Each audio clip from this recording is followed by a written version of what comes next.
Ladies and gentlemen, boys and girls of all ages, welcome to the Paranormal Portal. I'm your host, Brent Thomas, and we are live and unrehearsed completely here on the Paranormal Portal. So you get what you get. It doesn't get much better than any other night. So hopefully you guys enjoy yourself. Thank you so much for coming in and being a part of our journey here as we talk about all the crazy, wild stuff that is the paranormal. And God knows there's plenty of it going on. And sometimes even the normal seems paranormal now. It's just like I don't know.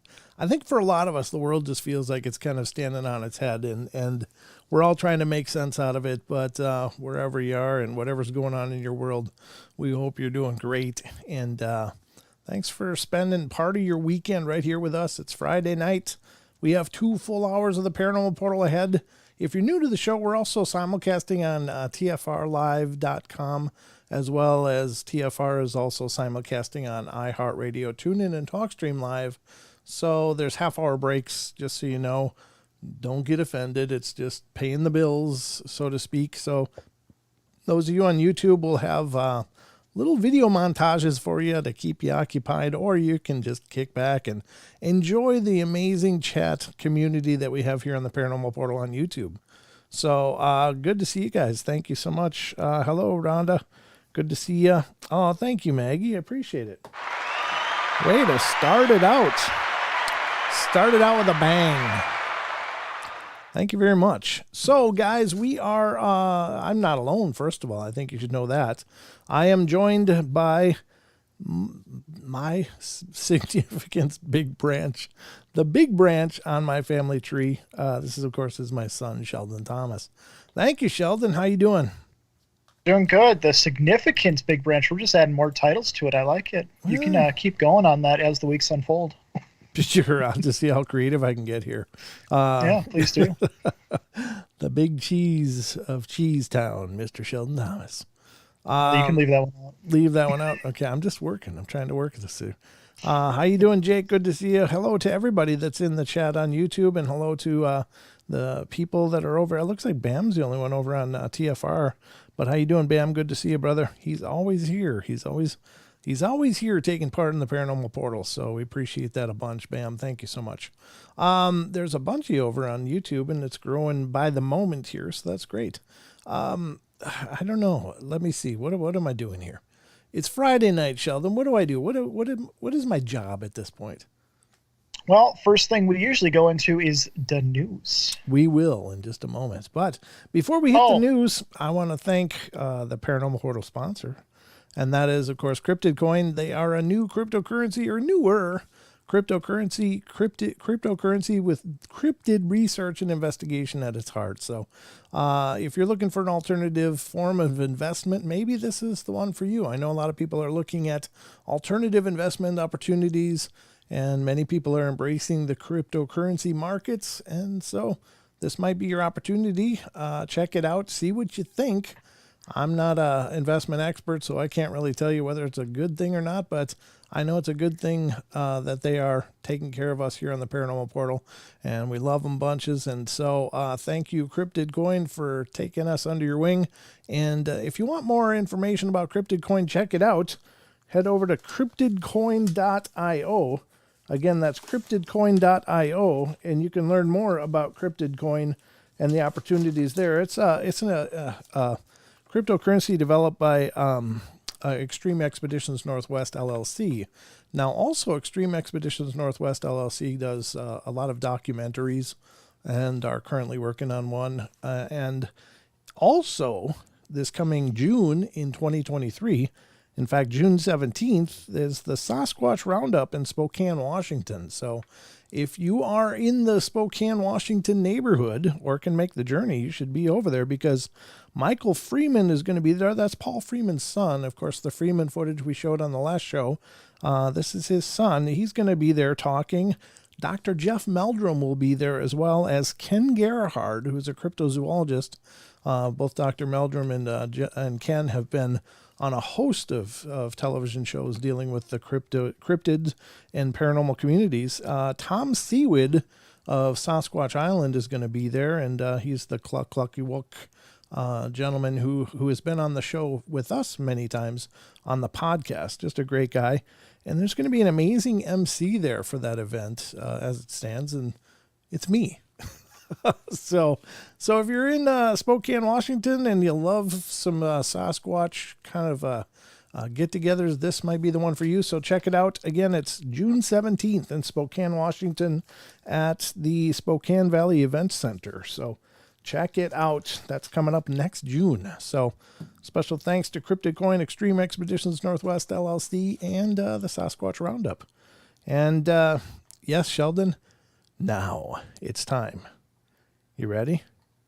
Always. For the news, ladies and gentlemen, Paranormal Portal News Desk is coming up next, where we dive into all the news, both weird and kind of interesting. So buckle up. We're going in.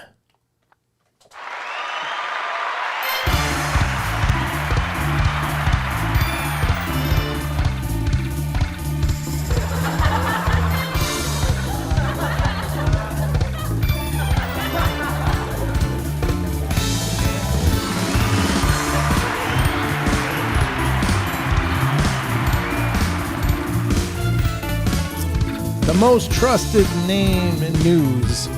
Well, no, that's CNN. We're just the most trusted news over here. So here I am in the Paranormal Portal News Desk, which looks exactly like the other desk, because it is. But we got this fancy backdrop over here, so you know you're watching the news. So, Sheldon, are you ready to learn something new and interesting that you might not have known when you came in? Always. Well, good, because I'm hoping that I can educate you here a little bit and give you some new information that you might not have had before. And that's always the goal here on the Paranormal Portal News, because, knowledge is power. So by God, by the end of this program, you might have a little more power than you had when you got here.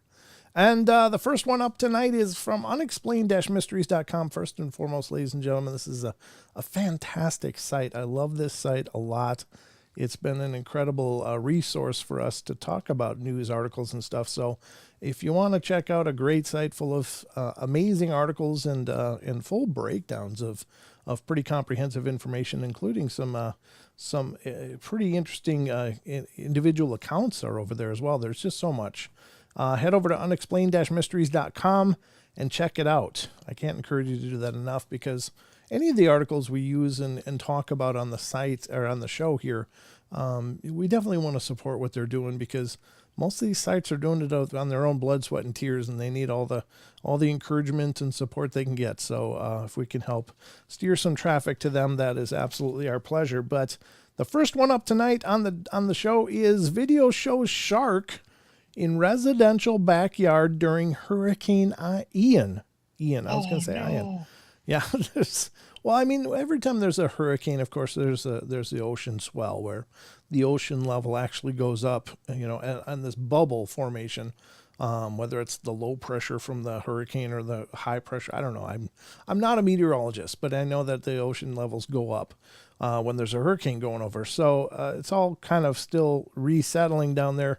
And again, please, our heart goes out to all those people affected by Hurricane Ian, and we hope you're okay. Please help each other out down there, and make sure you're looking after not only yourself, but your neighbors and fellow citizens down there. That's got to be absolutely terrifying. But this says the destructive hurricane currently making landfall in the United States has been displacing the local wildlife. There's no denying the trail of destruction left by Hurricane Ian, a tropical cyclone that has already caused an untold damage and loss of life in Florida, and that is now making its way along the East Coast. For one resident in Southwest Florida, however, the storm had brought with it something unbelievable. In the video footage captured and uploaded onto Twitter, Fort Myers resident Dominic Cameretta managed to capture what appeared to be an actual live shark swimming in his neighbor's backyard. The local real estate developer confirmed that the clip, which shows the unexpected visitor swimming around in the floodwater, had been recorded from his patio on Wednesday. I didn't know what it was. It just looked like a fish or something, he told the Associated Press. I zoomed in, and all my friends were like, "It's like a shark, man." The video quickly racked up several million views on social media, with other users likening it to something out of the Sharknado movie series. Some experts believe that the creature was a young bull shark swept up in the rising water levels. Yikes. Well, that's not all, folks, because Facebook showed me something pretty interesting here, and I'm going to show it to you right now. And this is what somebody found apparently in their living room or in their house when they were checking the damage from the hurricane. And that is this. For those of you on YouTube, you can see. But for those of you that can't see, it's somebody's flooded house, and there's a big gator inside of it. It's like, oh my God. Oh my God, why are they so close to it? What the? I don't know. They could be looking through a window for all we know. I don't know. I hope so. There's a lot we don't know about this picture, but it's absolutely shocking. So yeah, it's just it's like a quote unquote the perfect storm, right? Don't go grab a snack from It's your not their nap. home anymore. No, yeah, they just got evicted. Yeah, that's exactly right. But yeah, that's all kinds of spooky. I don't know. Thank God they realize it's there. Nobody found out the hard way, so that's good. But is that not freaky? That's an aspect I don't know why I just never thought about. Like, oh yeah, it's a hurricane. It's whipping up a bunch of stuff. You know, it can whip up wildlife too, Sure. all around. And oh God. So everybody when they're having the baby does the old ultrasound, right? And they get the early pictures of the baby, and they kind of see what's going on, and it's a kind of a special experience. I've been able to experience that 3 times now, and it was beautiful every time, because you get to see these little branches before they actually sprout. And but somebody actually got an MRI, and what they found is actually kind of horrifying. Here it is. I think it's just the way that MRIs work, of course, is they take like slice pictures, like levels of depth, and sometimes you just hit a bad level and it looks like you've got something coming out of a Rick and Morty. And that reference is going to be important in just a sec, because it says bizarre MRI scan of unborn baby looks like Pickle Rick or Mr. Bean. Oh my God. Oh my God, that's horrifying. I'm gonna put a link over in TFR live chat. That is just disturbing. It's looking right into that camera. Yeah, it's looking right into your soul. Are you kidding me? Screw the camera. That thing's gonna take over your soul. What the hell is that? Oh my God. I think it's just just one of those things. It was just a bad level to take a shot of. But there you have it for Bam and Gemini. I copied it over into TFR. That is a freaky face. I think. Someone said it looks like a dog toy. Well, let's see what it says. It said Reddit users were left amused and freaked out in equal measure recently by a weird MRI image of their unborn baby. Oh my God. They got to frame that and put that up in the hallway. Most people will be familiar with what an ultrasound image of an unborn baby looks like, but there are a few who have likely ever seen what an unborn baby looks like in an MRI scan. MRI, or magnetic resonance imaging, uses strong magnetic fields and radio waves to build up an image of the inside of the human body, and can be very helpful if there is an issue with a pregnancy.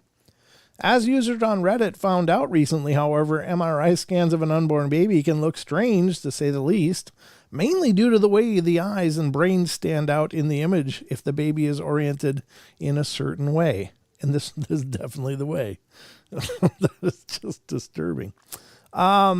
This particular image, which has already received tens of thousands of views on social media, shows a rather peculiar MRI image that is as unnerving as it is amusing. Looks like a cursed jelly baby, one user remarked, while another described the image as eggplant-shaped versions of the aliens from Mars Attacks. Others still believing the images look like either Mr. Bean or Pickle Rick from Rick and Morty. I'm pregnant and I can't stop laughing at these, one expectant mother was quoted as saying.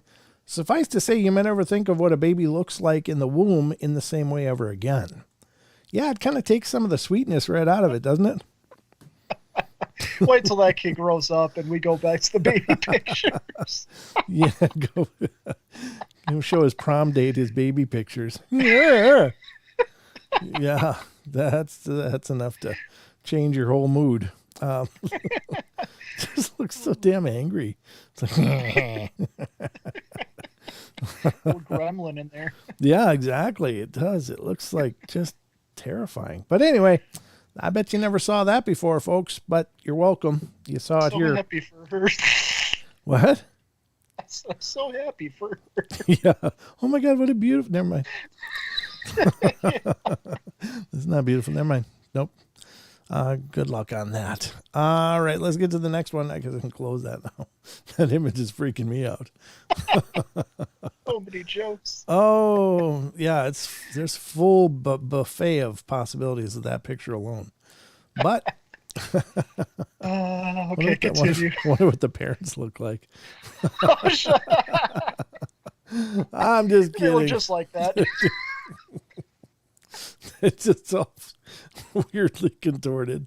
Oh my God. Oh no. All right.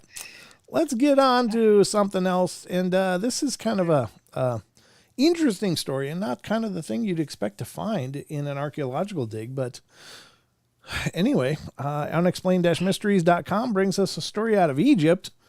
Archaeologists discovered 2,600-year-old cheese in Egypt. Nice. If it was government cheese, you could probably still eat it. You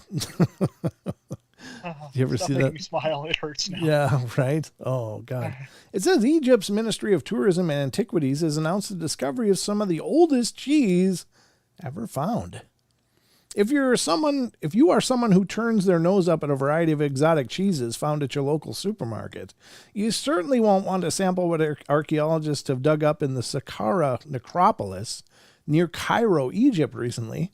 The ancient blocks of cheese, which were found stored inside clay pots, are believed to be a type known as halloumi and date back 2,600 years to the 26th or 27th Egyptian dynasty.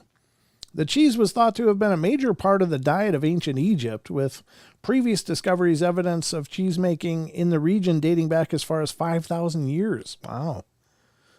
This particular cheese was made using a combination of goat's and sheep's milk. The site of the find, Saqqara, once served as the necropolis for Memphis, the capital of ancient Egypt, and contains bodies interred over an extended period of more than 3,000 years. Archaeologists who were excavating the site also uncovered a number of other pottery vessels and several artifacts inscribed with Demotic script, not demonic, but Demotic, the same writing found in the Rosetta Stone. Wow. Well, that's cool. Yeah. Wow. Old cheese. I was hoping they would answer the question if it was edible or not. No, I'm sure it's not.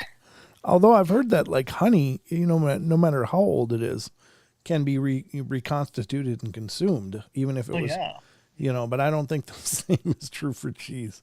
Yeah, I think, we read a story where they found like thousands of year old honey in an Egyptian something, at least. Sure. Yeah. Right.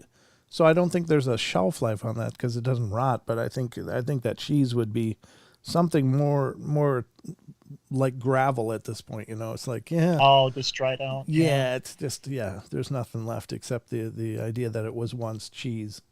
I don't think it's in the eating. It's not going to be, although some idiot's going to try.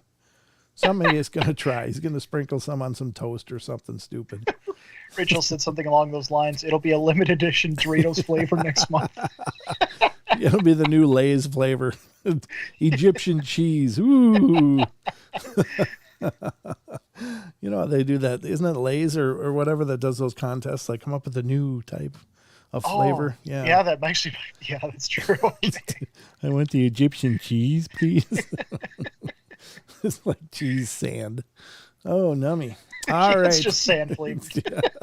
Sand sprinkled with flavoring. All right. So let's get back to the rest of this mess. All right. Next up is another article, which is good. Let me see. The time is 6 minutes. We're doing great. All right. Here's the next one up on our newscast or news fest for the night, I should say.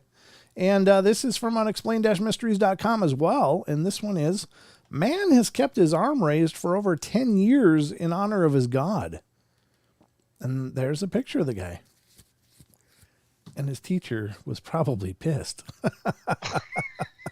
What is it? Nothing. A man in India has been making headlines this week after it was revealed that he has had his arm raised for over a decade. Oh my God. I can't even do it for like 3 minutes to work on my hair. Merchant, right? Whoa. Raiden Puri Juna Akara, who hails from Allahabad, seemingly became obsessed with the idea of keeping his arm raised in the air because he wanted to do something to honor his god. Hoping that it would help him get noticed, he raised his arm high above his head one day and then just left it there. Even today, 10 years on, he continues to keep his arm raised above his head, even while sleeping, and he has now held it up there for so long that it basically locked in that position, and it is totally numb. Oof, that's some dedication. When asked how long he anticipates leaving it like that, he hinted that it would be for the rest of his life. At this point, if his arm really is locked in that position, he might not have much of a choice in the matter unless he seeks medical intervention. Incredibly, however, Mahant has a long way to go to beat the previous record holder for this type of stunt, a man named Baradi, who reportedly held his arm above his head for 38 years. If you you can check out an interview with Mahant in the Twitter video below. Yeah, I don't know about that one. Well, I mean, sure, I guess when you go to sleep, you're basically, your arm would go unless you got something to hold it up, but you can't hold it up while you're sleeping. Yeah, I mean, you could be sleeping sitting up for all we know. The interesting thing is that, I guess it is kind of a beautiful thing, right? Because he wants to show his devotion and his dedication to his God.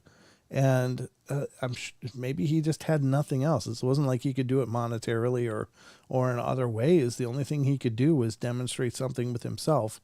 And that's actually incredible, to be perfectly honest. That's a hell of a sacrifice. It is impressive. It is very impressive to do that. Yeah, I think that's amazing. So, yeah, I guess that's one way to let them know that you're on that team. So, more power to you, man. I don't know. I don't know how you get to one. Like, I don't really need this arm anymore. I could just hold it up and just do everything with my other arm. That's amazing. So, I certainly cut from a different metal than me, because I'd be like 5 minutes to be like, yeah, I'm bored. Screw this. Yeah. No. Wonder what's on TV. But yeah, more power to the guy. That's really, really amazing dedication. So anyway, let's get to the next one here. And the next one is also from unexplained-mysteries.com. And this one is Britain braces for invasion of ultra rats the size of rabbits. Oof. Oh no. Yeah. Oh no, is right. Experts have warned that giant rats could be invading people's homes and gardens within a matter of weeks. Oh my God. Rats can be a menace at the best of times, but this year a combination of excessive summer temperatures and an abundance of food has greatly benefited these much maligned rodents, resulting in them growing to enormous sizes. According to experts, once the temperature starts to drop in the coming weeks, the rats will begin looking to people's homes and gardens for warmth and to find new sources of food to eat. Brits are already used to enduring the annual influx of giant house spiders in the autumn, but the last thing anybody wants is to be playing host to giant rats as well. Some of the rodents can grow to the size of rabbits, and they will eat absolutely anything. It's time to protect your garden and home now, said Chris Bonnet, founder of Gardening Express. Some of the imperative measures to take to protect yourself and your home is laying preventative scents around your home and clearing any rubbish, debris, and garden waste that's accumulated during the summer. Rats are particularly adept at breeding, producing up to 72 offspring a year, which are themselves capable of reproducing within a matter of weeks.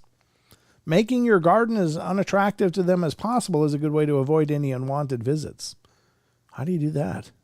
I was wondering the same thing. Put cats on, like cat posters, hang in there. Yeah, I don't even think cats would have a chance at No, I those. don't know. A rabbit-sized rat is serious. Yeah. Man, that's spooky. And then if you think of, of course, the illnesses that they can carry, that's actually scary. Horrible stuff. Well, It's times like these, I'm glad an ocean divides the UK and the US. yeah, when it comes to the giant rats, yeah. That's wild. I don't know if their size, if the rats here could grow that big too, maybe. I don't know. That's weird, or if it's just a specific breed. I don't know, folks, but that is really creepy. That is uber creepy. Oh, there's the break, folks. So that's going to wrap it up for our News Fest for tonight. We will be back in just a couple minutes with the rest of the show, so don't go away. We've got a lot more to come.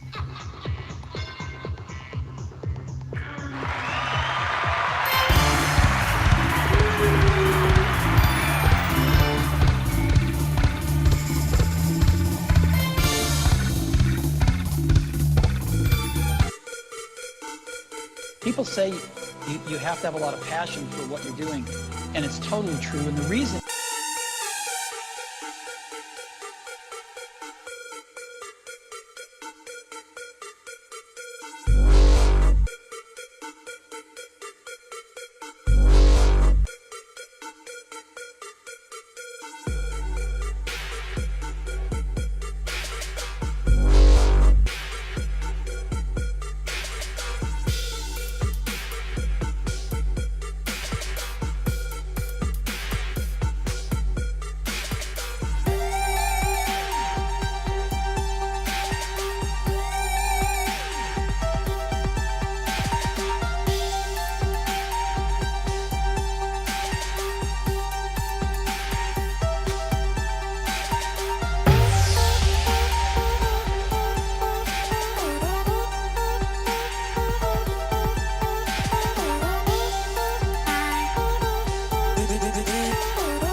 Hey, we are back at it, folks. How you doing, Sheldon?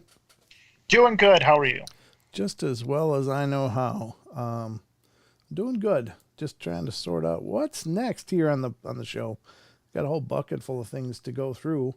I think we're going to probably go to an article, but first, I think this would be a great time to talk about our Discord thing. What do you think? There we go. Yeah, perfect. All right, why don't you do that? Why don't you let everybody know what is going on Discord? What's this whole Discord thing all about? So I created a Discord channel just for the Paranormal Portal and the community, which I will link right in the chat if you want to go and visit. We also have tutorials in there in case it's too new. It's a lot to get used to, but it is really convenient and nice to get in touch with the community and all their wonderful links that we have in discussion boards that I created as well. But the thing that is most important about this section is the questions of the week, which every show we have the questions prepared, and that's your chance to answer them in the Discord. So, for today's question, we have: the world of cryptozoology is filled with an array of many creatures. Of all the creatures cited, which, in your opinion, do you believe is least likely to be a legitimate phenomena? I thought this was we thought this was a really interesting question to kind of challenge and really get your guys' opinions. Mm-hmm. So, first responders, Android Purity, saying, considering a cryptid is defined as being an undiscovered physical biological animal with a breeding population living in the wild, this question could be answered in two different ways depending on how specifically you meant it. For example, a lot of people think Dogman/Wolfman is a cryptid, but I do not. Although that doesn't mean that I do not believe it exists. One moment. Because I do believe it exists. I just think it's not a physical biological animal with a breeding population. I believe it is something spiritual or interdimensional that can take physical form at times. So I think it's a metaphysical of some sort.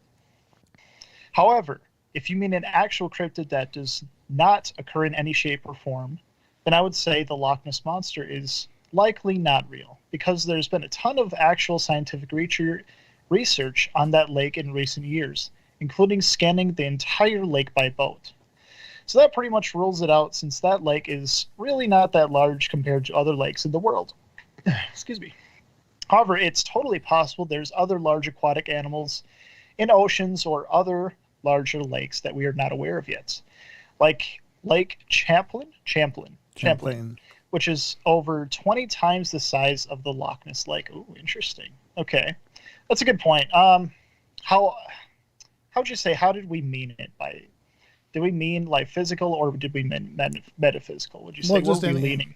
Because of the umbrella of cryptids means so many things, and so the point that I think was important is that there's so many creatures that are identified as potentially cryptid. There are those that there's a big body of evidence for, and there are those with lesser, more strange accounts that just seem to happen and then go away. And so, what did people think? If there's one that really stuck out to them as, I don't know if I'm really into this. I don't really know if I buy this one as happening or not. You know what I mean? Yeah. Okay. I thought of it in general. What did you like? Yeah. Okay. I think we're on the same page on that one. Okay. But the next one is Lily Pond, saying, having seen something that shouldn't exist, I believe anything is possible, and I've seen people's raw emotions when recounting their sighting. Who am I to say they're lying, mistaken, or crazy? I respect the fact they're willing to go public and risk ridicule to educate us. I completely agree with that. Yep. Absolutely. Yep.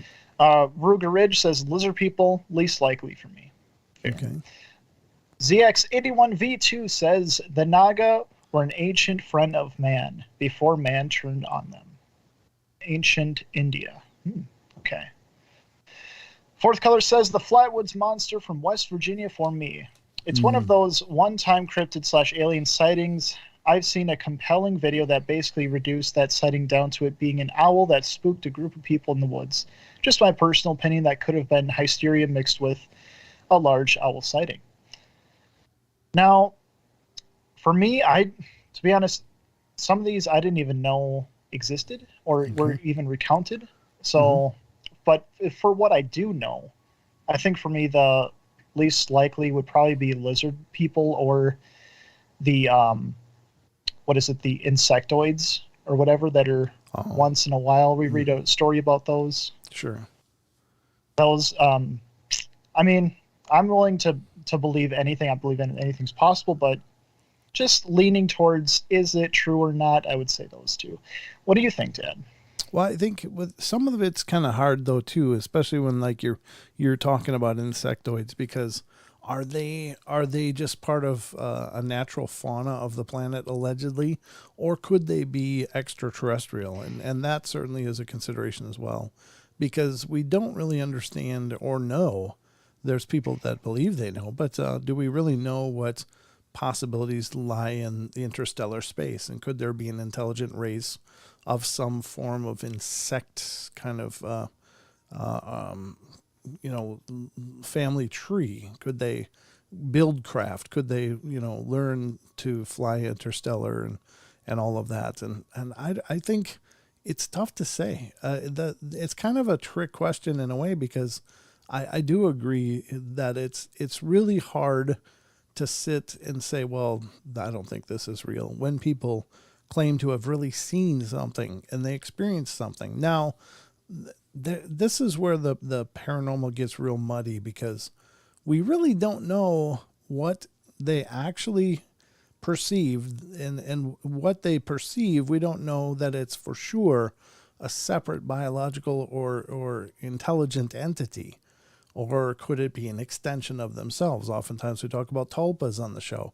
Could some of these be projections in some wild way of their own psychology on the world around them? And so is that maybe what accounts for some of these one-offs? Are they perhaps some projection from a person or group of people, maybe that share a similar mythology or ideology? Could they end up projecting something into the world around them that could, for all intents and purposes, look and appear like it's a separate entity? And so that's where it gets real tough. But I guess I would have to say that I don't know that any one is not real. I just don't know. There's some that are more hard to believe. Certainly like the Flatwoods Monster that was brought up. That one's a tough one to get the head around exactly, because it was just kind of this amalgamation of things. And like the Dover Demon was another one that's like, well, it just kind of came and then just was gone. And sometimes, just to clarify for people who don't know, what is the let's just the woods one, the Flatwoods one. Let's the just Flatwoods. I think it's easier just to pull it up. Flatwoods Monster images. Let's just pull it up so people can see what depictions of this thing are. So it really looks like a walking Christmas ornament for the most part. But I'm gonna put it up on screen here. And for those of you that are just listening, just grab your Google and do Flatwoods Monster images, and then click the images tab and you'll see. But these are some images of what is believed to be the Flatwood Monster, and it's just this weird, I don't know, is it a beet or a turnip, or is it a creature? It's just really strange.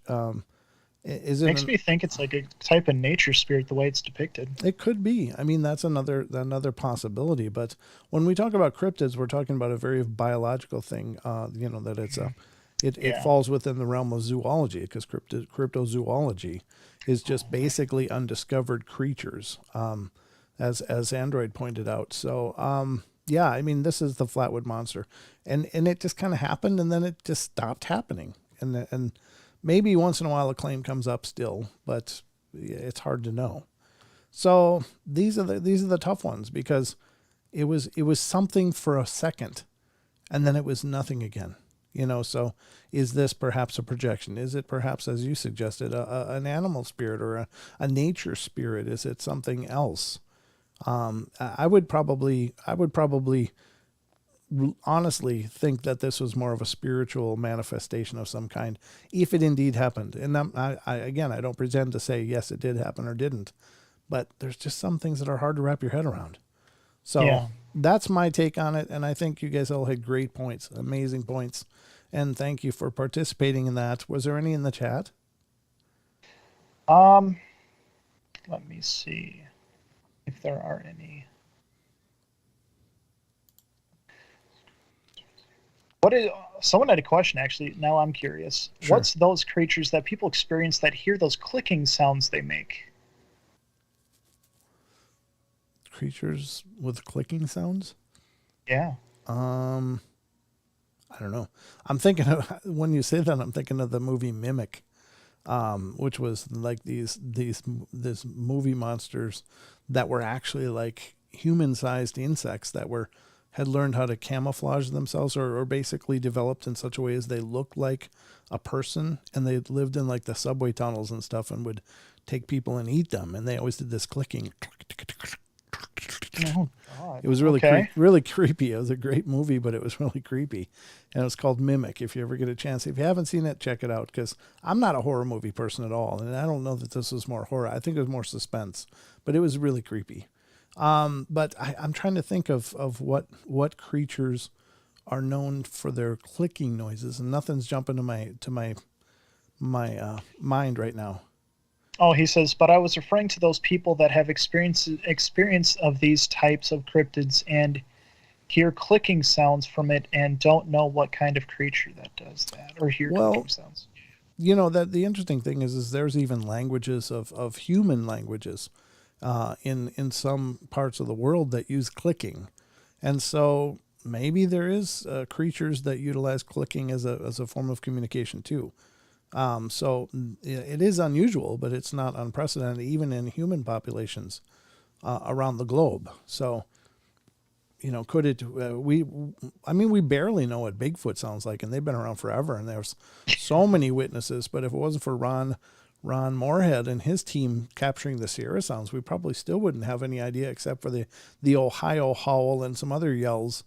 That's about the only thing. But when they recorded those weird Sierra sounds, we finally had an idea of what their language might sound like. And it's been an amazing development, because of course it gives us something to weigh other reports against, and also something that people experiencing it can listen to and go, yeah, it was just like that. It was just like that. Because it's hard to explain that. It's, you know, they call it the samurai chatter, because it does sound like a samurai warrior in an old Japanese movie. But very interesting. So again, I appreciate all of the input you guys had, and thank you so much. We're going to keep these going every time we do live shows. So we do live shows Wednesday, Friday, and Saturday. And so if you join the Discord server, you'll have a chance to, you know, jump in on the discussion of any of these. And everybody and anybody and everybody is welcome, as long as you're a part of the Discord server. Although those of you in the chat, if you're not involved in the Discord, you can comment on them as we're doing the shows too. That's fine. Let us know what you think. But at any rate, very cool. Thank you guys for weighing in on that and sharing your thoughts. So, all right, let's see. Did I do that one or not? No, I guess not. Oh yeah, I did that one. I recognize some of that story now. All right, so we're going to jump over to an article that we've been covering over a few shows, and this is from Thought Catalog by January Nelson. It's from 2019. Looks like November of 2019. And it is, we asked members of the law enforcement about the scariest paranormal call they have ever responded to. And so these are some pretty great stories. Some of them are okay, but most of them have just really been incredible. And of course, not that this is exclusively the case, but a lot of times when people hear reports from law enforcement officers, they are supposed to be trained observers. So they are trained and are schooled on critical observations. So basically, they're not supposed to react from just an emotional place. They're also observing and reacting from a fact-based place, because they have to be witness to these things. And so when they say they've seen weird things, a lot of people give it a lot more credit than just your average person. So whether or not you share that opinion, I understand, but that's the school of thought out there. So let's jump into these reports and see what we find out. We're on number 8 right now. Oops, I got to turn in your camera here, Sheldon. You're almost not on air. There you are. Now you're part of the scene. Number 8. So me and another guard became pretty good friends and would often talk to each other over the phone and earpiece for most of the night while patrolling.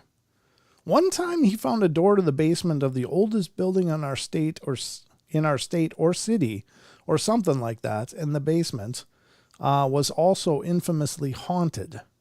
Now, he hadn't said anything about what he was doing other than which building he was at, and we had been silent for a few minutes when I heard over the phone the word door being whispered or hissed in a drawn-out way that with an audible inhale, exhale at the end.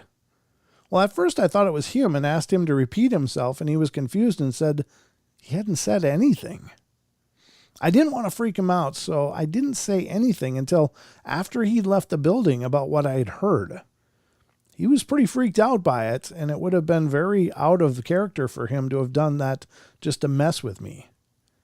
Another one that was most likely just a weird coincidence. We were transporting a psych patient from an ER to a psych facility who was completely screwed out of his mind, mostly unaware of everything around him, but verbal, but not making any sense, and in an almost sleepwalking headspace from appearances.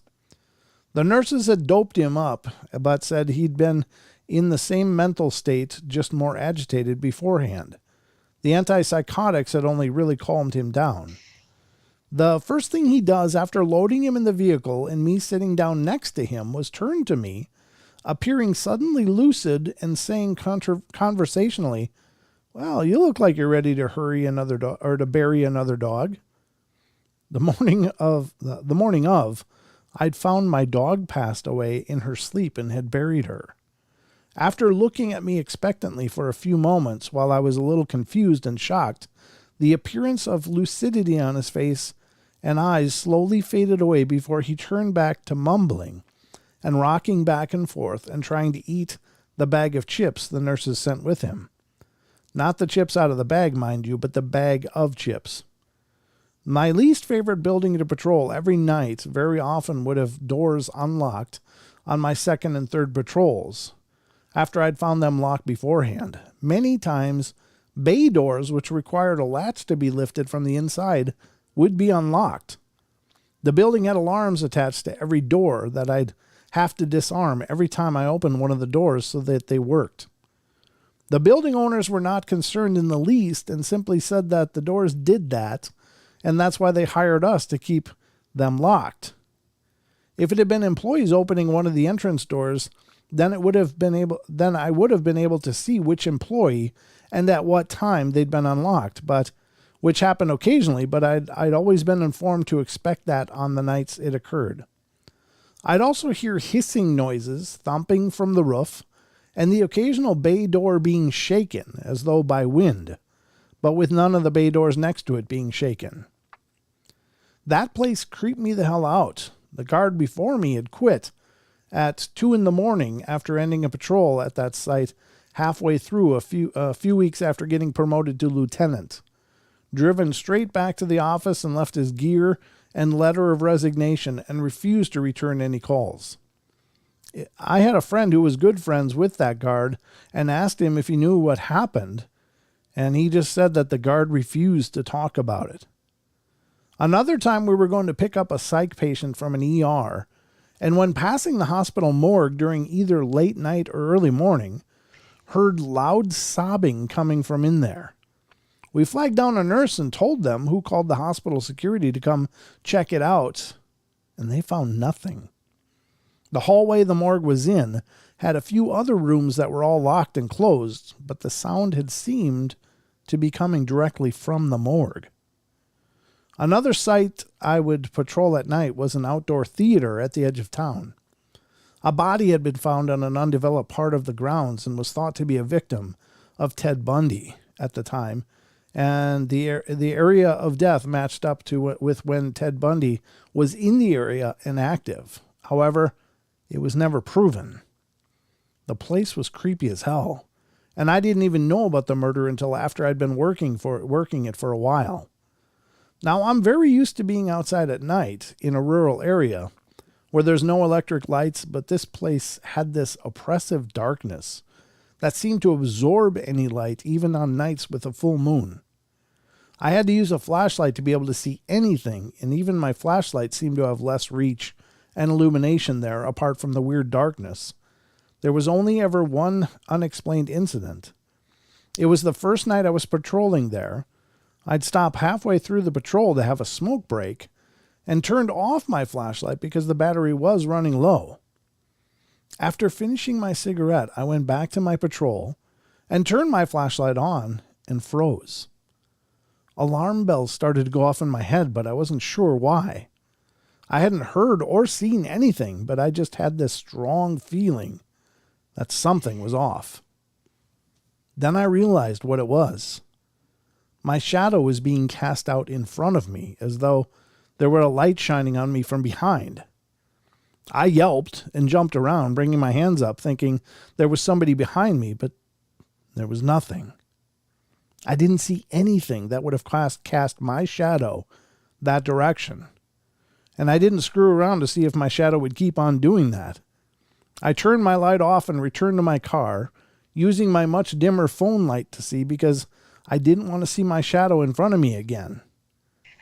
I never had that happen again at the property, and later tried to recreate it with the same position with no luck. And other than just being creepy and weirdly dark, there were no more incidents that I couldn't find a rational explanation for at that site. Although a mountain lion screams and a guy proposing to his fiancée both gave me heart attacks there. Wow. Yeah, what a magnet. That would be weird, right? To be holding a light, shining it, but then your shadow is being projected in front of you as if there's a light behind you, but there's no light behind you. Yeah, that's really creepy. That's really creepy. That is really creepy.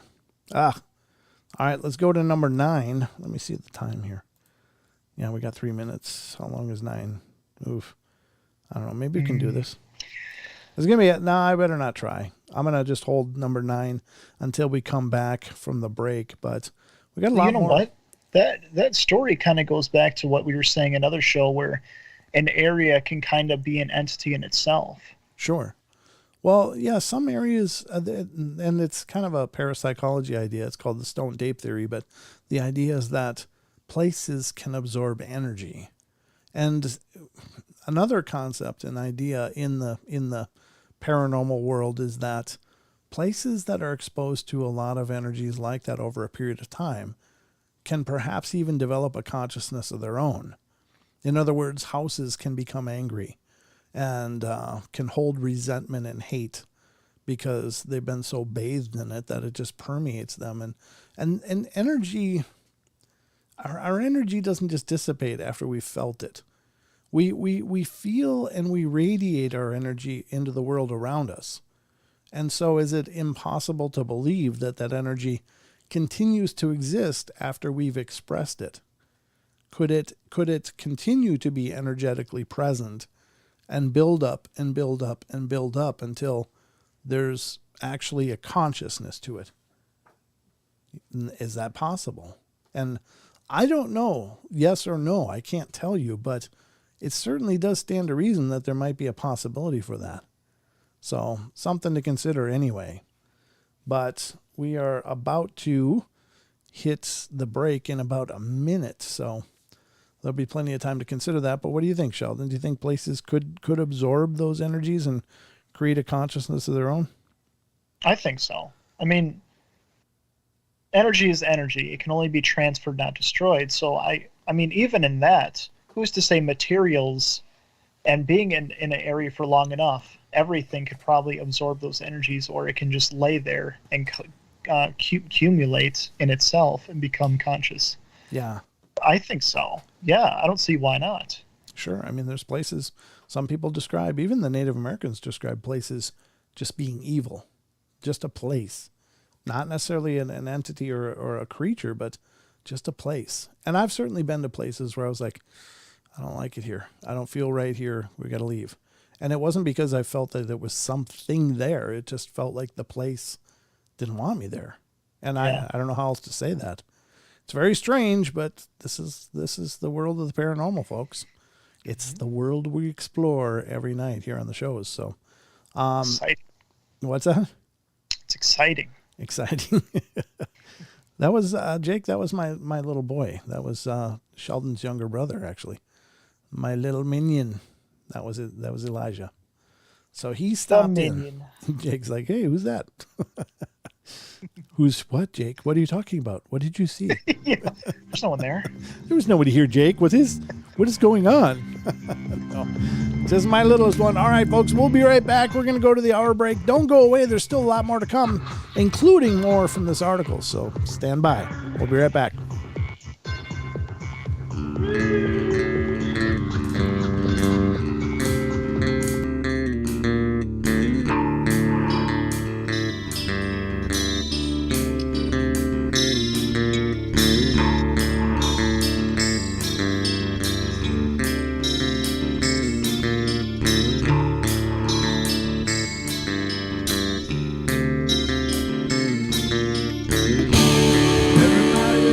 Play their games. Everybody loves to place their bets.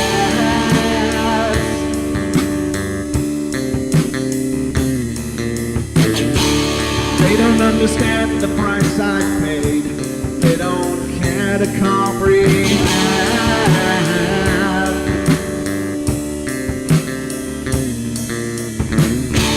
Trace their lines upon my body, dripping scars across my heart.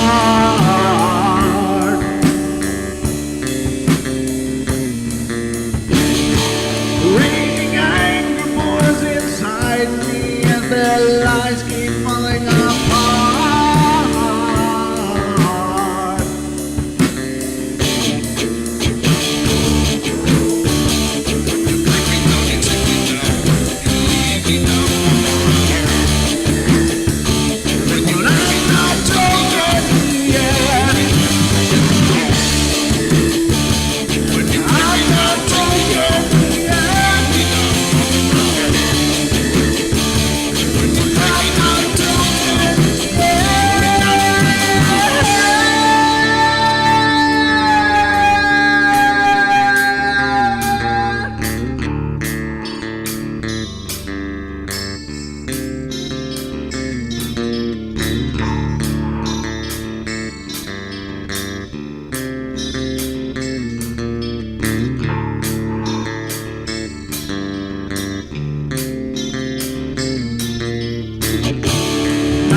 With my silence, I am not a stupid boy.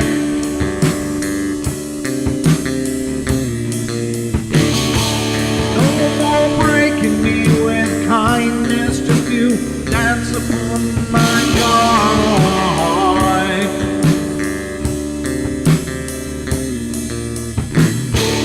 Leading me with empty promise, you're just another fucking mess.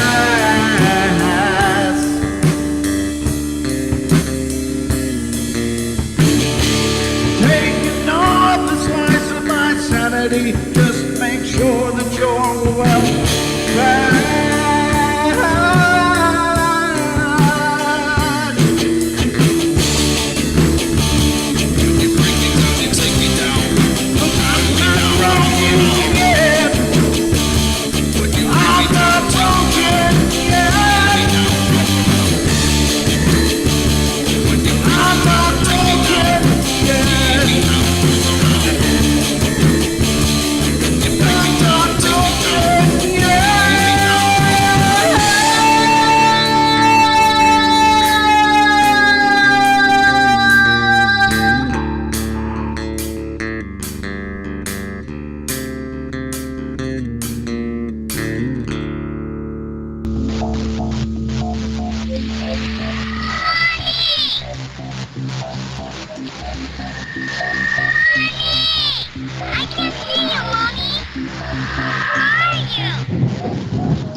Carol Ann is not like those she's with.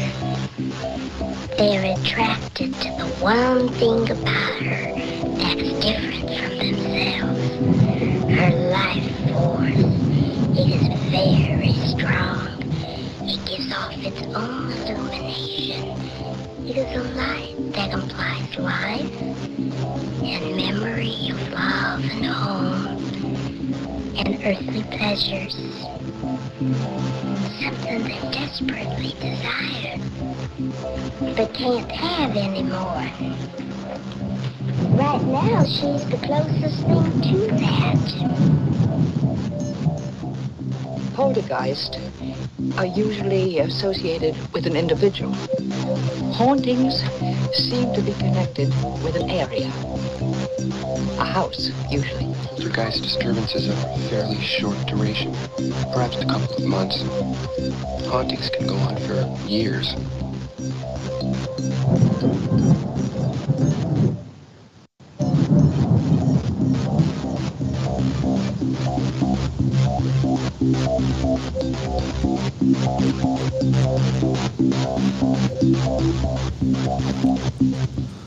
All right, ladies and gentlemen, we are back and back at it here on the Paranormal Portal. Thank you so much for sticking with us as we dive through the festivities of paranormal fun. You having fun, Sheldon? Always. You damn right you are. Or you're grounded. No, wait, I can't do that anymore. Yeah, you can't do that. I can't do that anymore. You got too old. All right. Well, ladies and gentlemen, we have hour number 2 upon us now, and we're going to dive back into the article we were just reading from Thought Catalog dealing with some law enforcement encounters with the paranormal. And some of these are really creepy. And we were just talking about, could places be conscious? Could they absorb enough dark energy and stuff to become conscious? And maybe they would. Rachel had brought up something in the chat. I got to scroll up a little bit here.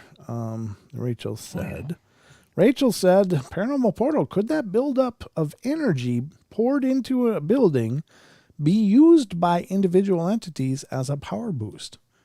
And I agree. I think that that's a big part of it. I think it kind of creates this perfect storm, quote unquote, of psychic energy and problems, because, you know, areas like that, they're just bathed in darkness and every negative emotion you can think: anguish, anger, sadness, hopelessness, helplessness. You know, when you're talking about old prisons, old asylums, and there's a reason those are hot spots for paranormal investigators, because there's a lot of energy both in the place itself, and probably it lures in other things, which may be low vibrational entities that may feed on that. Now, there is some belief, and I don't know if this is true or not, but apparently this is I believe a Cherokee belief, but I might be wrong. And this harkens back to a find that Don had made years ago on the show when he was listening to an old Art Bell. I think it was Midnight in the Desert with Art Bell back in the day after his Coast to Coast time. But he was interviewing a guy, it might have been Coast to Coast, but he was interviewing a gentleman who was a shaman. He had trained as a Native American shaman, and he was talking about shadow people. And it was interesting because he said a lot of people don't understand these are not actually a negative being. They're often called negative and evil and terrible things. But he said, as according to his learnings from the First Nations, he was taught that the shadow people served a very important purpose, in that they would come into the area of a lot of negativity and they would help to diffuse it, whether they ate it or absorbed it or whatever. But it was in essence a very cleansing thing to heal that area. And so there was a higher purpose to them. It wasn't just that these are dark, horrible things and that they wanted to propagate this negativity. Now, is that true or not? I don't know. I know that if you watch The Dead Files with Amy Allen, she talks about shadow people being horrible, a scourge that you need to avoid at all costs. And so there's some differing takes on this stuff, folks, and I don't know who's right or wrong. I guess I would probably tend to believe the First Nations just because, and it's not a competition by any means, but she's translating it as she understands it, I think. But this is a whole lineage of understanding with the First Nations and the shamanic traditions, and so I would probably defer to their wisdom over that. And maybe it's not just one thing. Maybe there's many things that people qualify as shadow people, which aren't all the same things. There may be these horrible, dark, terrible ones that you can't do anything but avoid because they are very potent and powerful and very dangerous. But are they the same things as that the gentleman was referring to in the shamanic traditions? Maybe, maybe not. I don't know. Again, we as people love these. We love these caveat terms, like there's Bigfoot, there's Dogman. Well, are we sure they're all the same? The Bigfoot are all the same? Are we sure the Dogmen are all the same? Maybe, maybe not. So there's a lot we don't know, and we're working with very limited understanding of this stuff anyway.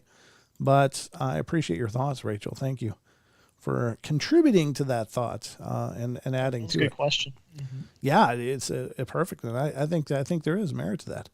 But are those dark things helping or hurting or relishing? I don't know.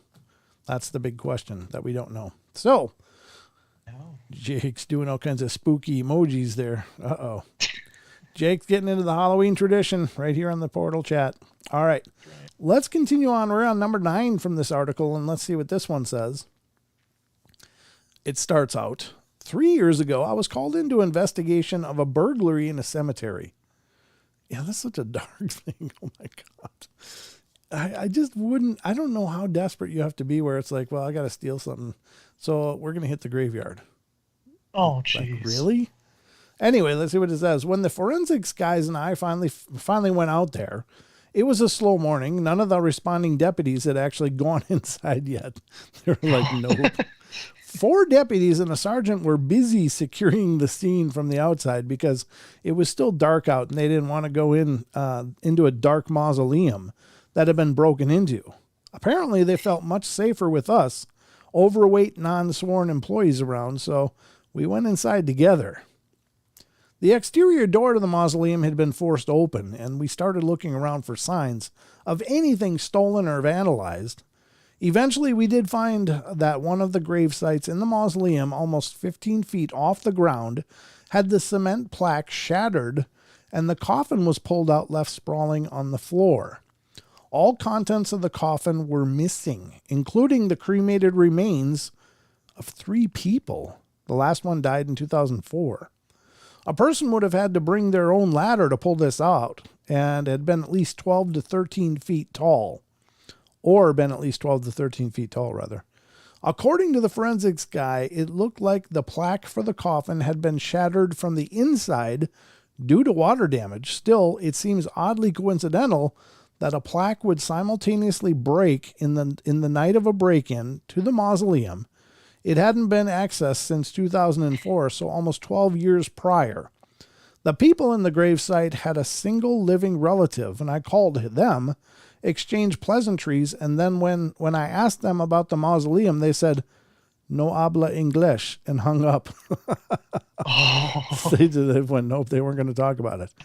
It's probably drug-related somehow, but this is exactly the kind of thing that would happen at the start of a vampire or zombie apocalypse movie. Yeah, no doubt. That is really creepy.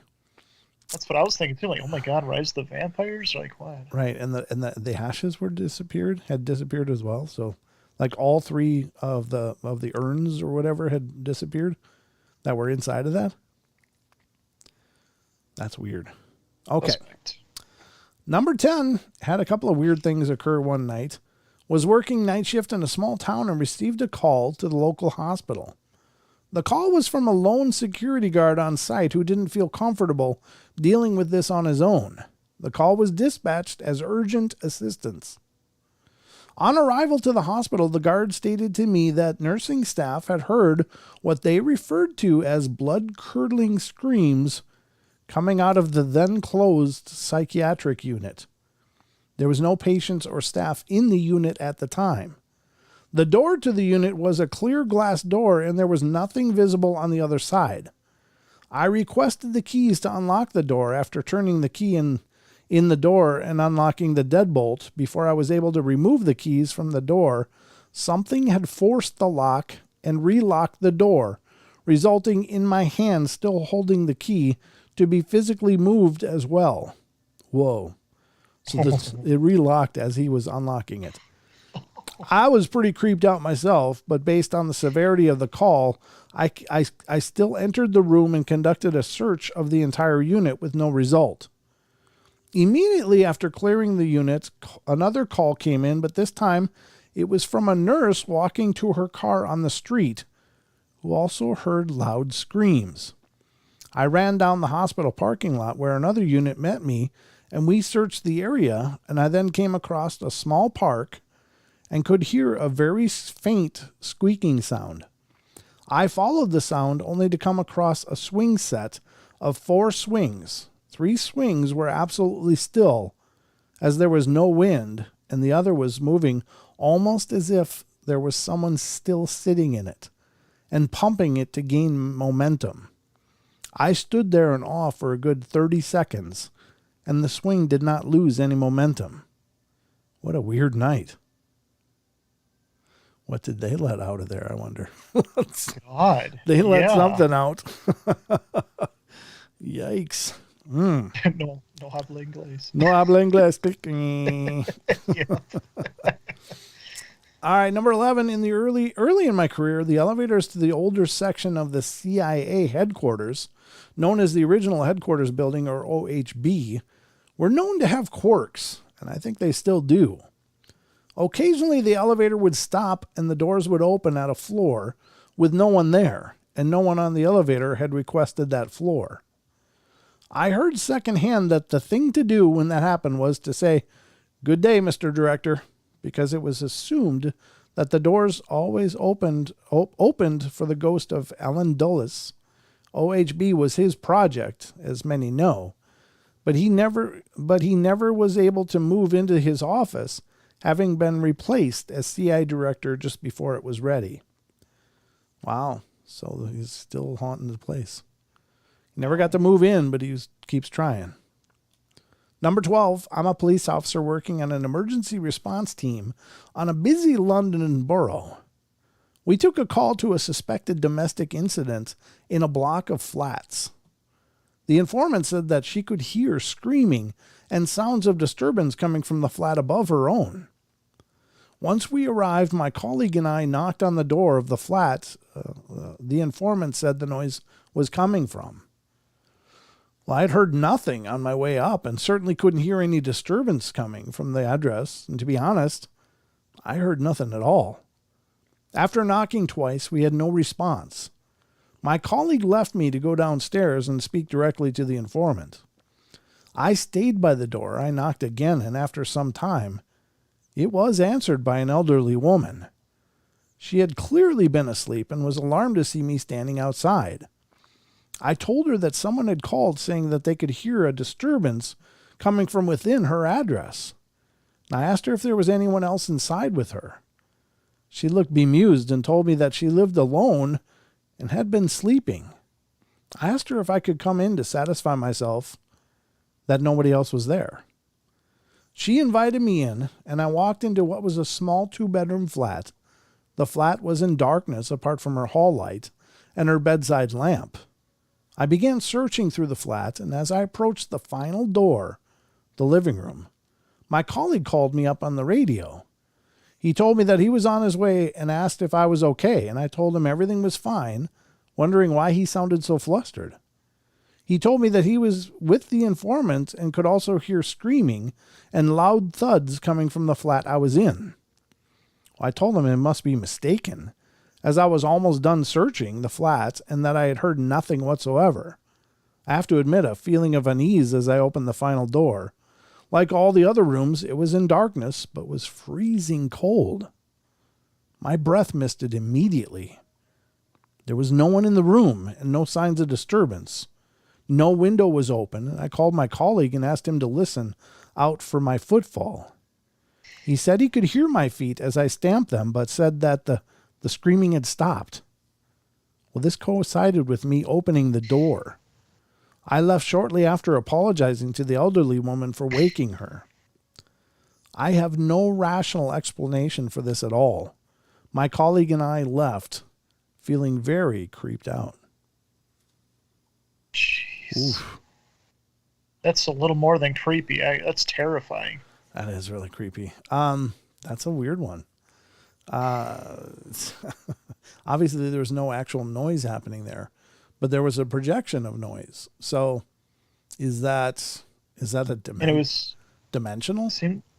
yeah. Well, yeah. It was only heard by people outside of that flat. Right, and even actually only on the floor below, because even when they were outside the door, they didn't hear any screaming.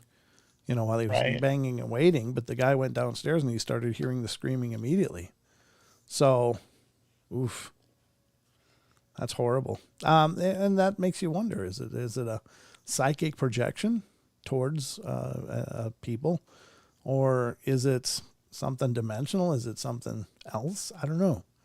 That's the weird part about all this stuff. Now, always the disembodied voice thing is a real bizarre phenomena, folks, because it doesn't make sense. You think of a disembodied voice, you think, well, something is physically creating sound waves and people are receiving them. But there's so many stories of people not hearing it in groups. But 1, 2, or 3, or maybe half of the people there will hear the noise absolutely pronounced and loud and terrifying, and the other people that hadn't heard anything. So what is that? I don't even know. But it sounds telepathic to me. It sounds like it's something having to do with telepathy or, some other sensory perception that we experience just like it's physical sound, but it may not be at all. Oh, true. Yeah. Yeah. That actually makes sense too, because even when there've been some interviews with people who deal with like schizophrenia and stuff like that, and they describe that they literally hear it as if it's coming from like right next to their head or in the room. Like they actually hear it as if something's but yet nothing's happening. Yeah. So if it is like a telepathic projection, that would actually make, because your brain kind of makes it real in that case, or makes it pronounced. And Maggie said maybe frequencies, and that's a great take. Like, is it possible that we all, not everybody's able to perceive a wider range of frequencies, but some people can. And perhaps those people we understand as being psychic or sensitive, but maybe they're just able to hear and experience other frequencies or a higher range of frequencies than most of us. Now, I don't mean to imply that everybody couldn't learn to, but I think some people, as I've said before, are just born with that switched on.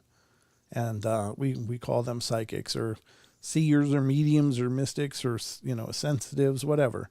But I think it's a trait many people have, even if latent, because I think it's part of our birthright. It's part of our genetic makeup that we have these abilities, but for some reason they're kind of walled off for most of us. So what does that mean? Again, Creepy. It's creepy. And I wish I had the answers. I wish I could go, well, folks, here's what's going on here.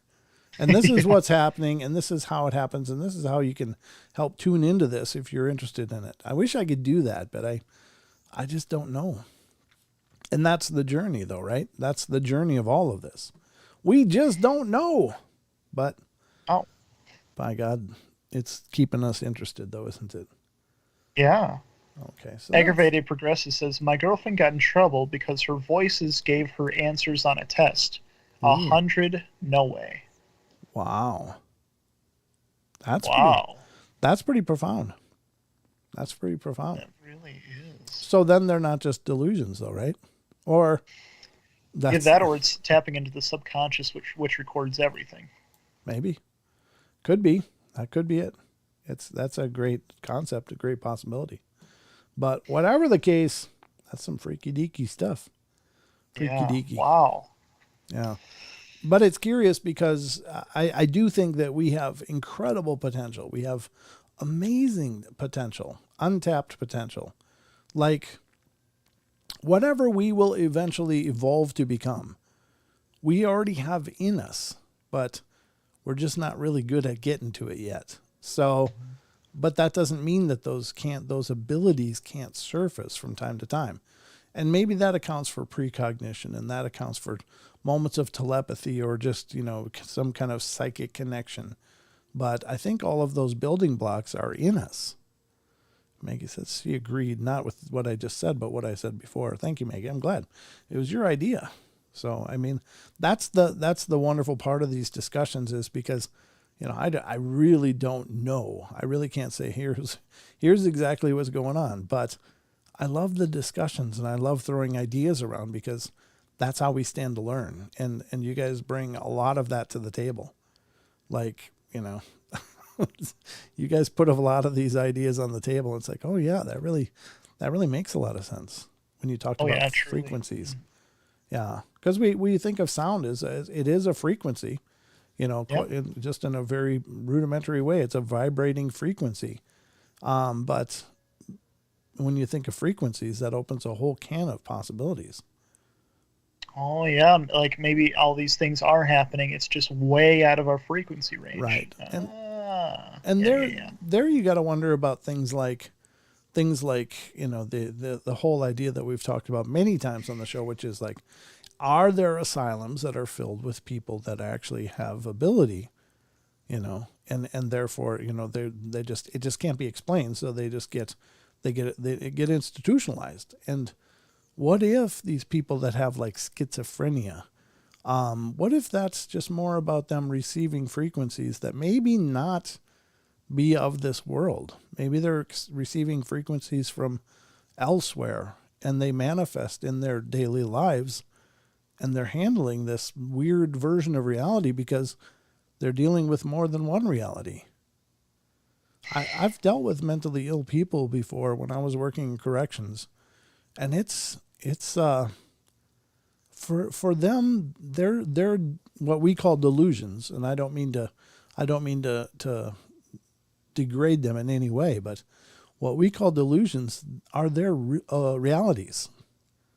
Yeah, that's what they experience. That is very real for them, as I think you were even saying a little bit ago, Sheldon, right? That is their reality.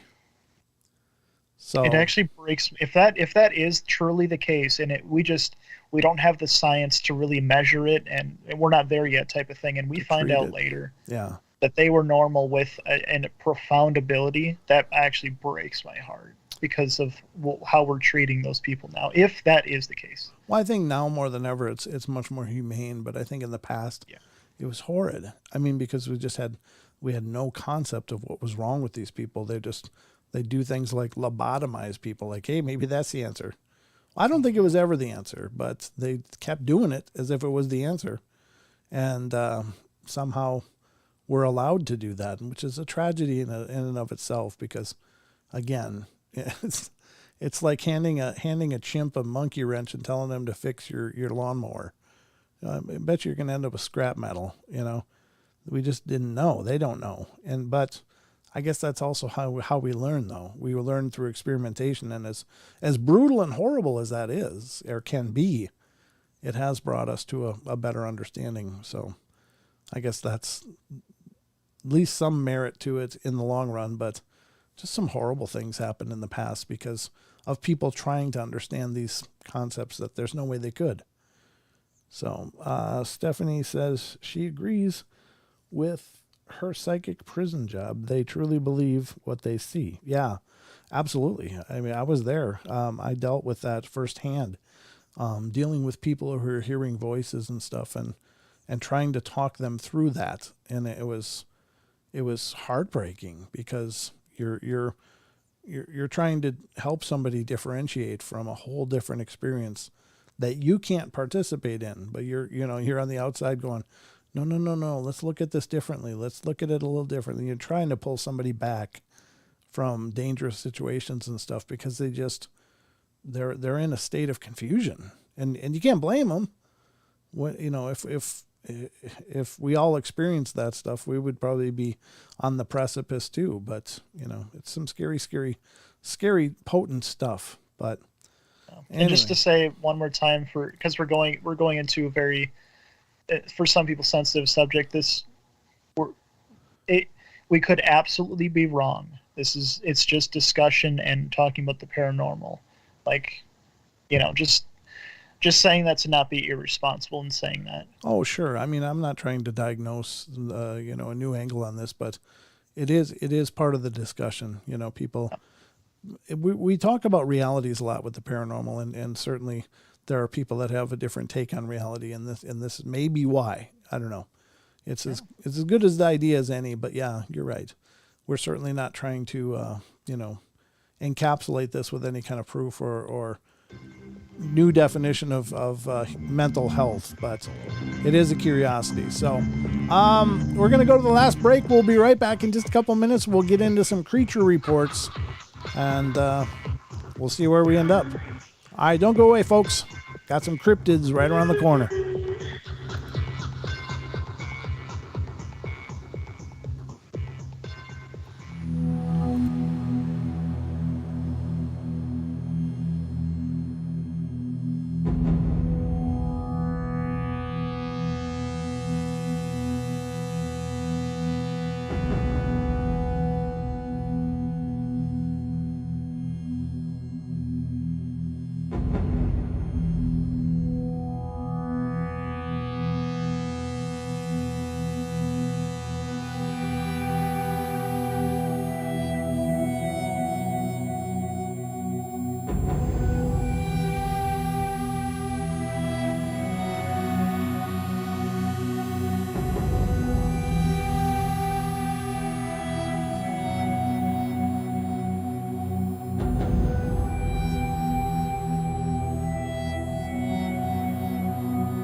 guys, I was just thinking about you.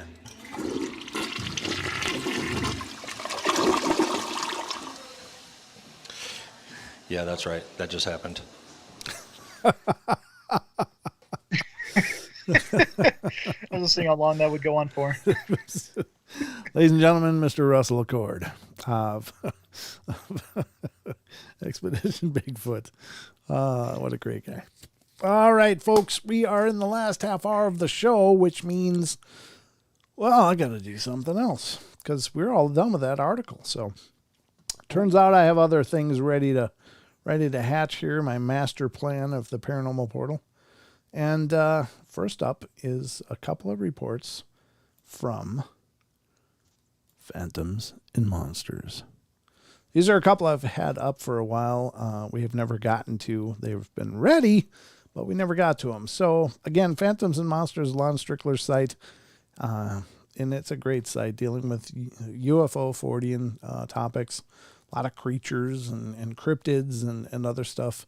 It's also the home of Lon Strickler's work as a published author of his podcast and so much more. So if you head over to phantomsandmonsters.com, you're bound to find something you're interested in reading because, God, there's literally thousands of articles over there. Lots of information. Were you going to say something? But before that, what about shout-outs? Oh, yeah, before that, let's do shout-outs.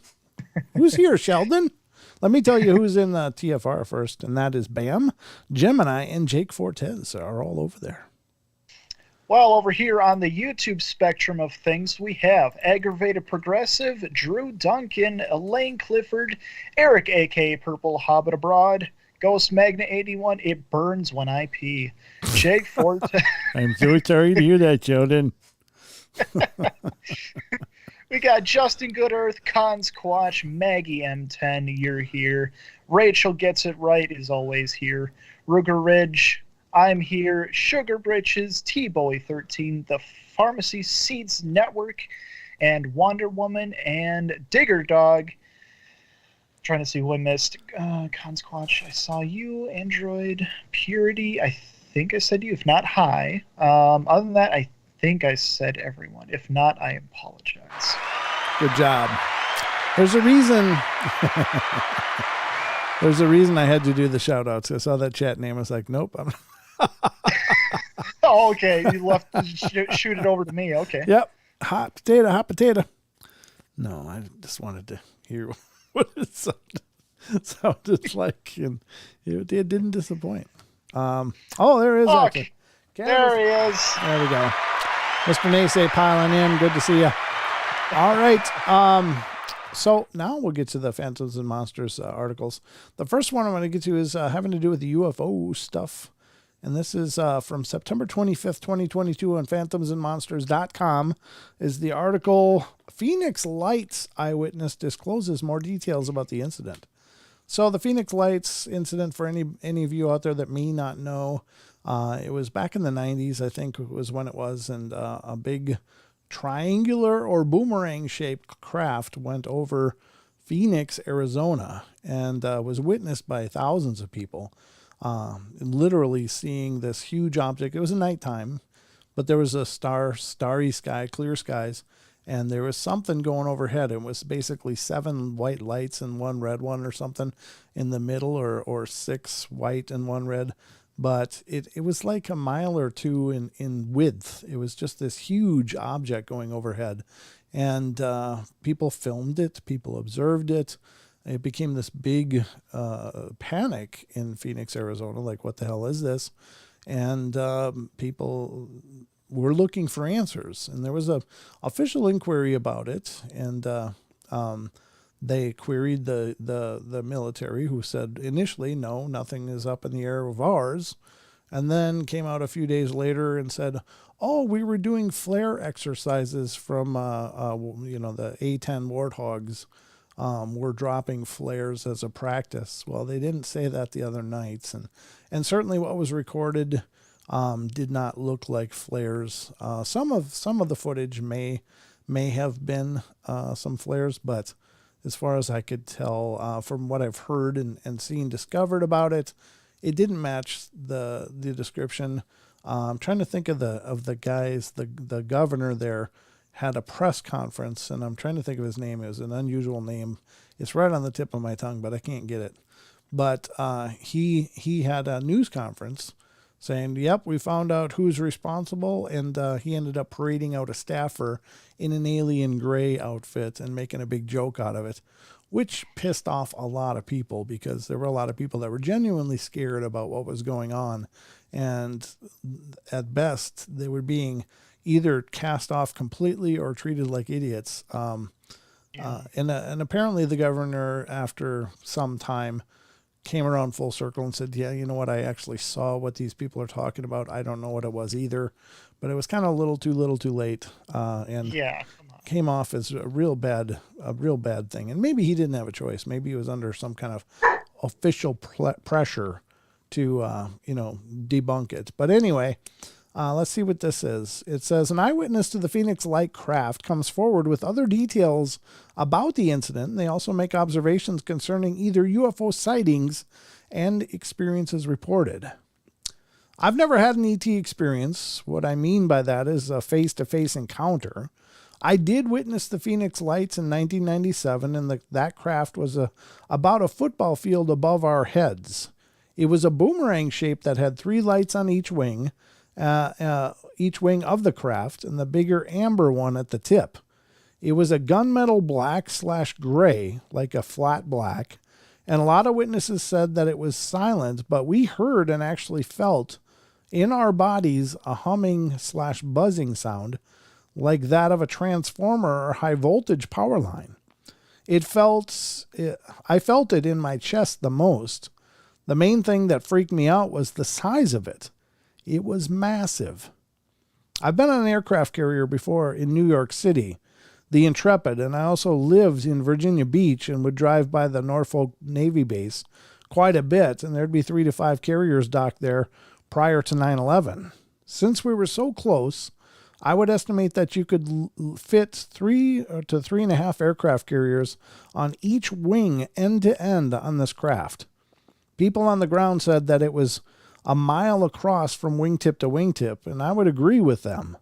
It was absolutely massive, and to this day, I've never seen anything of that size. It also had some sort of distortion around the craft, like when you pump gas in your car and the gas fumes distort the air around the gas nozzle. You could still see the craft pretty well, but it had this distortion around it, and it was exciting and a little bit ominous to see. I felt like I probably shouldn't be viewing this thing because everything inside me told me that this craft wasn't made here on Earth. To the people that say that it was a secret black program, then why would they decide to fly it over the 6th largest city in the country on the night of the Hale-Bopp comet when people were going to be looking up towards the sky? That's the reason my brother and I were on the mountaintop. We wanted to get the best view of the comet that we could, because the next time it would be visible is in the year 4385, and we weren't going to make that one. I know that people will say that the comet was visible days before and after, but that was the best night to see it. I don't know what it was or where it came from, but I know what I saw, and it wasn't flares or a balloon or our and the thousands of people that witnessed it imaginations. This type of craft had been reported a lot over the last 5 to 6 decades. A lot of the reports have been coming out about the corners or out of the oceans or lakes. In 1991, a Navy guy in the USS Nimitz witnessed this type of craft coming out of the water during a darkened ship moment when he got stuck outside on the deck. During a dark ship, all lights on the ship go dark, and then the entire crew looks down inside the ship in order to camouflage the ship from enemy attack. The crew is never told if the dark ship is a drill or an actual threat. This Navy petty officer said that the craft was bigger than the Nimitz from the 200 yards away he was from it. It made no noise as it raised about 30 to 40 feet out of the water and took off at blistering speed. He came forward after he saw the Tic Tac video in 2017 and said that what he saw specifically, the movement of the Tic Tac, that it at first had a slow movement before it took off, was the same as he witnessed in 1991. The people that are in the know obviously know a lot about these craft. They have been studying them since the late 40s and never stopped. Investigating them when Project Blue Book ended in 1969, they have intact craft and materials in their possession, and they obviously have the occupants of these crafts also in their possession. I'm surprised that they came forward and admitted that these craft are real and that the AATIP existed. I asked myself, why did they choose to come forward when they did? I don't know how much more information they are going to release, but the cat is out of the bag somewhat, and I guess only time will tell. That was by TK. So, did I hear that correct? You said a mile from end to end? Yeah, like a mile. Yep. That's huge. That's giant. Yeah. Right. So the closest we've gotten to Independence Day. Yeah, exactly. Yeah, I'm not sure how big those were, but they were enormous, the Independence Day ones. But yeah, this is a big thing. So whatever it is, I don't know. I think it's funny, that excuse, like, oh yeah, it was just warthogs testing out flares. How stupid do you think people are? Yeah, I know it's crazy, but I'll tell you, that wouldn't be the stupidest thing people have claimed either, though. I mean, there's a lot of those debunks are really almost more fantastic than just saying it's a UFO.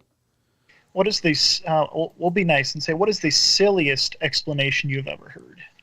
Oh, God, there's so many stupid ones. I know. It's all this amalgamation in my head of all these stupid things like gases and Jupiter or Saturn in the sky. And it's like, really? You don't think people can tell whether it's, thousands, hundreds of thousands or millions of years away than, 100 feet above the ground? You really think that people can't make that distinction?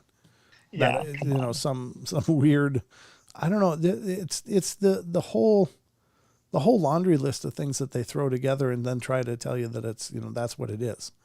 It's actually more plausible to say it's a UFO than some of the explanations that they propose, like, oh, it was ball lightning and, during the equinox of the summer, solstice. And it's like, oh my God, really? Just say it's a UFO. That everybody can get behind that, but nobody knows what the hell else kind of thing they're explaining. So Eric, Purple Hobbit says, light of Venus reflected off swamp gas. Yeah, I mean, God. Yeah, swamp gas reflecting on the Venus or the lights of Uranus or whatever. It's like, come on, this is all just so stupid. So, I mean, take what you want from it. You don't have to believe in this stuff. Now, I do have the distinction of actually having witnessed these things myself, so yep. I have no doubt that they're there. You have too, Sheldon. So. Yep. That one time, but that's all it takes, right? That's all it took for me. Oh yeah. Yeah. I mean, once you see it, it's like, yeah, that's real. And it's literally like that. It's like, oh, that's real. It was really exciting though. I was really just beside myself, especially when I realized that the only reason I was seeing is because I was looking through a night vision binoculars, that it wouldn't have been visible otherwise. I was like, yeah. So not only was it there, but it was actually like cloaked. And I was like, oh my God, they can hide. And it seems stupid, but they can hide. How powerful is that? They could be anywhere. Could be floating above busy interstates, scanning people, and we wouldn't even know they're there. So it's actually, sometimes I look up at the sky at night when I'm outside taking the dogs out. And I'm literally thinking, like, there could be one right above my head right now, and I wouldn't know it. Probably is. So crazy. Yeah, probably keeping the tabs on you. You only caught them once, but they're always there. No, I'm just kidding. I don't know. I don't know what they're doing. That's my big question is, what are they doing? Why are they here? Yeah. I mean, what if that was a test? The light. Oh, I forgot what the title's called. But the one you were just reading, the night sky one, the lights in the sky. The Phoenix lights. Phoenix lights. Yeah. Yeah. Maybe that was a test to see how we'd react if they did show themselves to us in that way, and how disappointed they must have been when we were making fun of each other and acting like it didn't happen and it wasn't real. Yeah, I guess. I mean, that's certainly a possibility. Maybe it's calculated. In other words, that they're like trying to show themselves, but people aren't taking it seriously.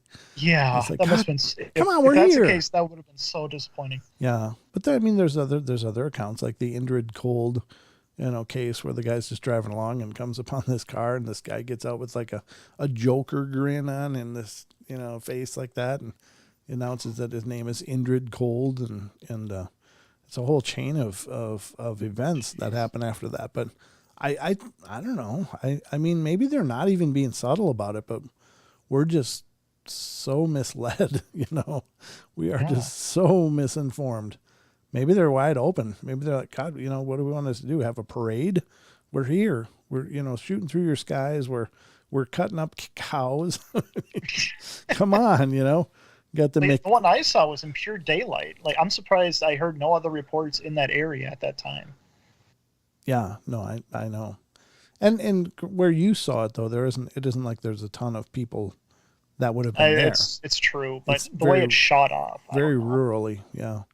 And if like it shot off like a light, right? Like boom, just was gone like a bullet. It was just boom. Like, you could tell it went in a direction, but it was just boom. Yeah, just gone. Yeah. Yeah.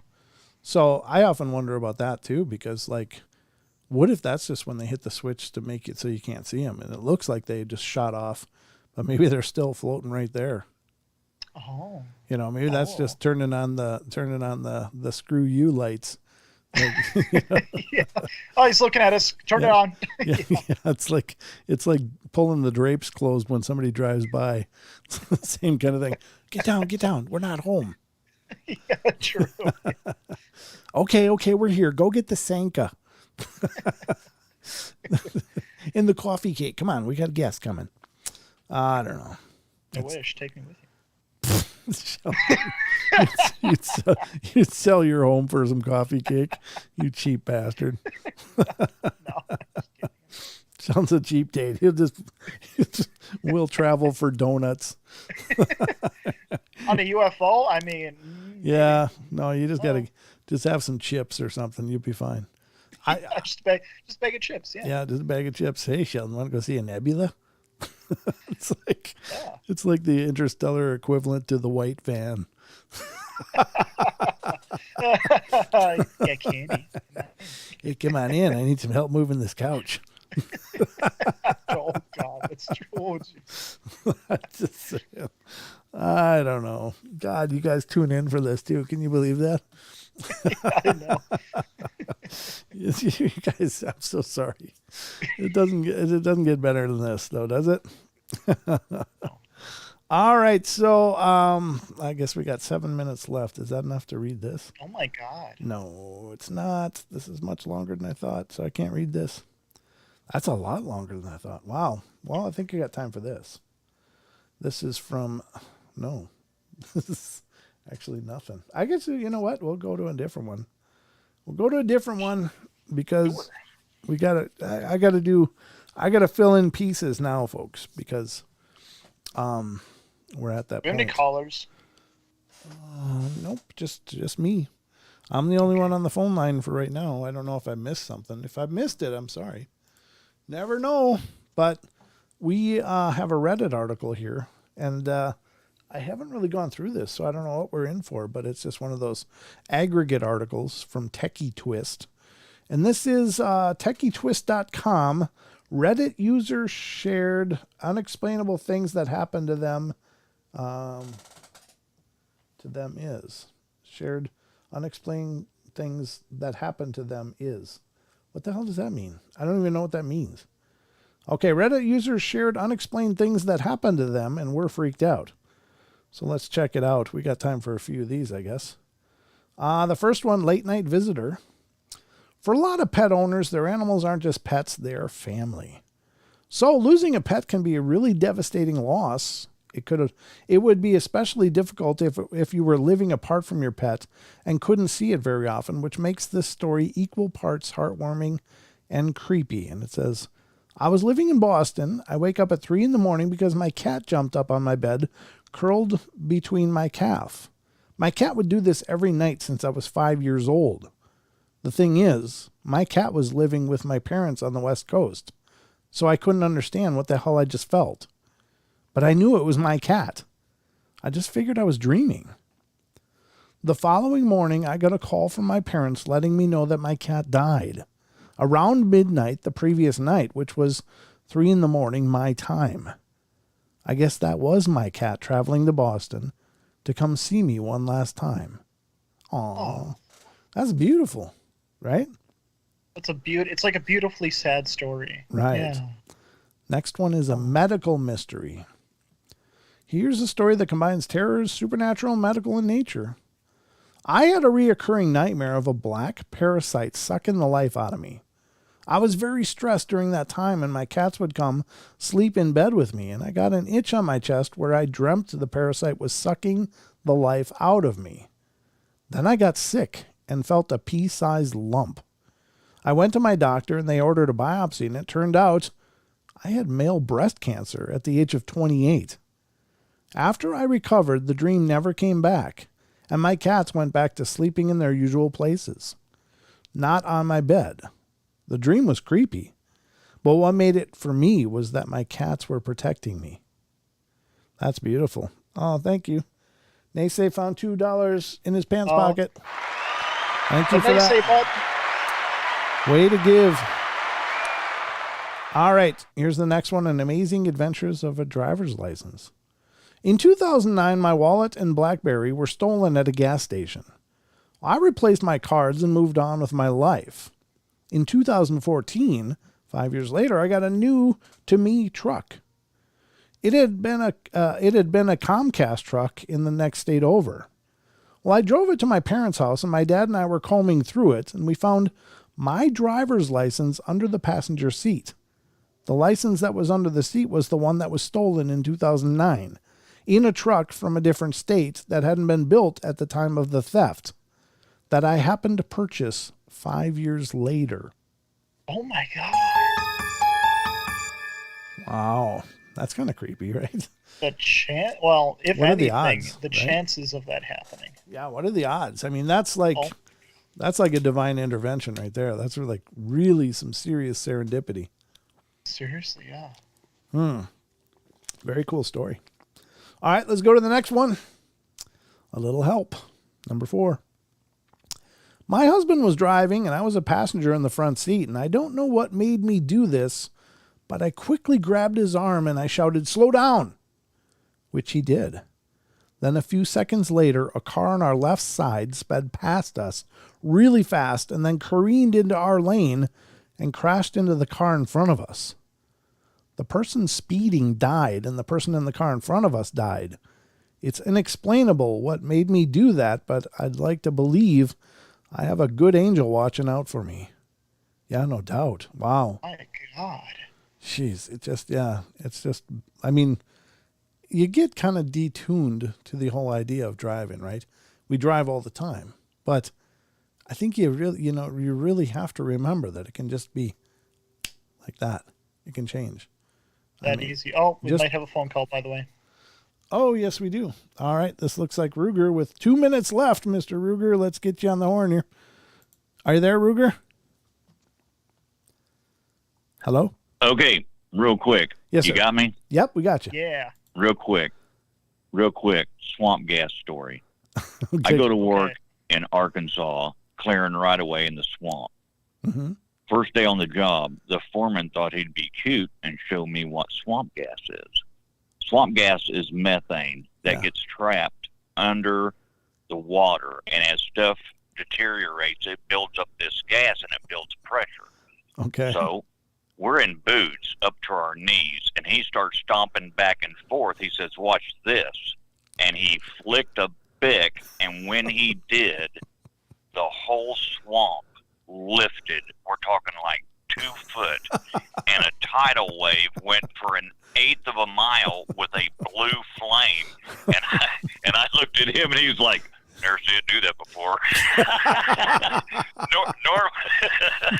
Normally, you can just like mess up the bottom a little bit, and it's like a big, and it'll like do a little blue flame. This dude went for like an 1/8 of a mile and probably an 1/8 of a mile wide. The whole swamp literally rose.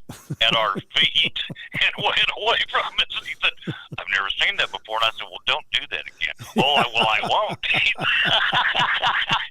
Yeah, it's a real deal. It's a real thing, and it is highly, highly flammable. Oh, man. That's cool, brother. Well, thanks for sharing that. That's hilarious. Good to hear from you. Yeah. All right, guys. We'll see you. All right. Good night, man. See you, Ruger. That's hilarious. He's just pulling a prank, and he ends up starting a methane tidal wave. There's many, like there's a burning swamps and stuff around from methane escaping and stuff. It's crazy. All right, folks, that's going to wrap it up for us. Remember, we love you all. Be good, be kind, be nice. Take care of each other. Help each other out.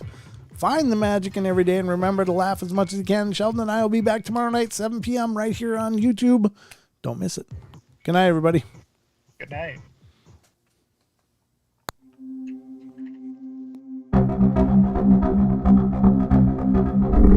Hi.